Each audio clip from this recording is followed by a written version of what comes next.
हाय नमस्कार अरे भाई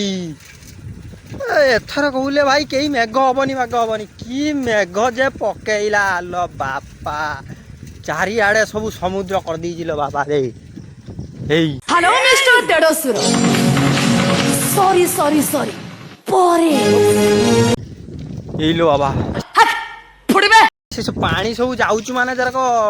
महानदी पानी छाड़ने जरक जाती सब से भाया सब जाऊँ पानी गुड़ा मालो माँ किस से अरे एथर टे पुणी पका बसई दबा एथर आई से बात खेल मालो पानी माने चारिआडे खाली ना ना खाली पानी एथर कहले पानी हेनी मरुड़ी हम ये देख पानी ये तो गोटे पुणी अक्टोबर मास को पुणी गोटे आसू बात्या गोटे आसू पानी माने झरनिया पानी दिया एंजॉय कर।